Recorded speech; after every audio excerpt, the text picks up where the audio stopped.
let me take you dancing. Like da da da da da da da da.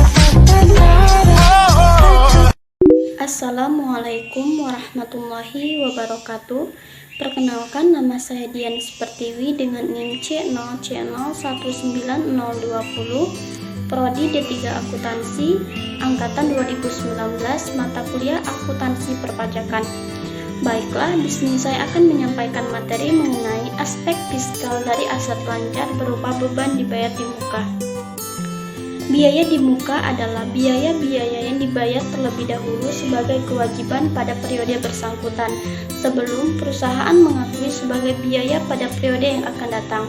Biaya dibayar di muka belum dapat diakui sebagai biaya pada periode saat ini, tetapi harus dibebankan sesuai masa manfaat atas biaya di muka tersebut. Biaya tersebut merupakan kewajiban perusahaan untuk membayarnya pada periode yang bersangkutan, karena jumlah yang dibayarkan tersebut belum merupakan beban perusahaan. Jumlah yang telah dibayarkan tersebut merupakan uang muka dan termasuk dalam aktiva lancar atau current assets. Konsep pencatatan akuntansi biaya dibayar di muka. Untuk akuntansi komersial, pencatatan beban dibayar di muka dapat dilakukan dengan data pendekatan harta dan pendekatan beban. Untuk pencatatan dengan pendekatan harta, ayat jurnal pada akun kredit ini adalah kas. Sedangkan untuk pencatatan dengan pendekatan beban, ayat jurnalnya pada akun kredit adalah beban.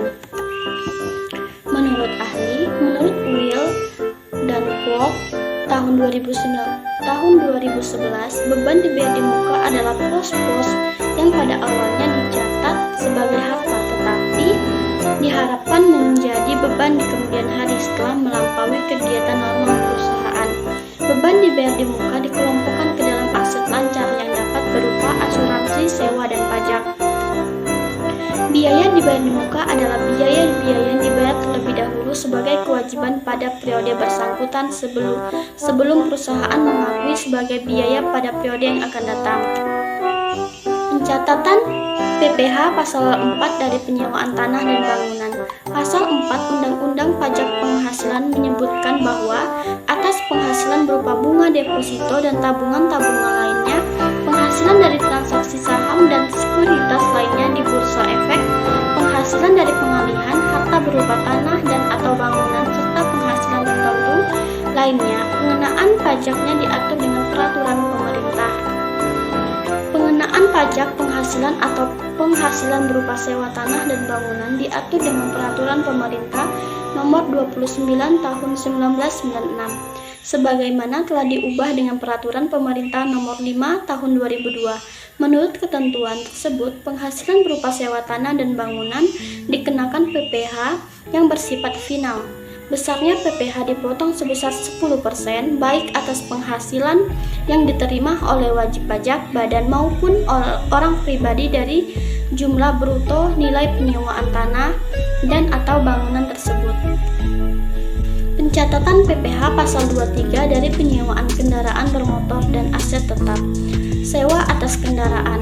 Dalam Per 70 PJ 2007 tanggal 9 April 2007 tentang jenis jasa lain dan perkiraan penghasilan neto sebagaimana dimaksud dalam pasal 23 ayat 1 huruf C angka 1 Undang-Undang PPh mengatur mengenai penghasilan sewa dan penghasilan lain sehubungan dengan penggunaan harta khusus angkutan datar, dipotong PPh pasal 23 sebesar perkiraan penghasilan neto adalah 10% dari jumlah bruto tidak termasuk PPN dengan tarif 1,5% sama dengan 15% dikali 10% atau dikali jumlah bruto tidak termasuk PPN. Aset tetap.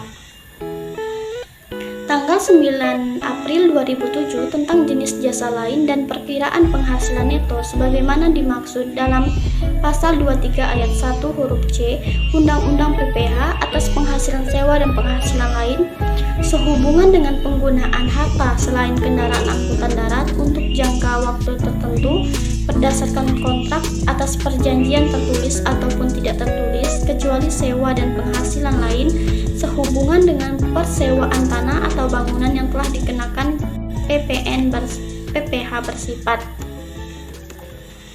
Demikianlah presentasi dari materi saya. Apabila terdapat kesalahan, saya mohon maaf.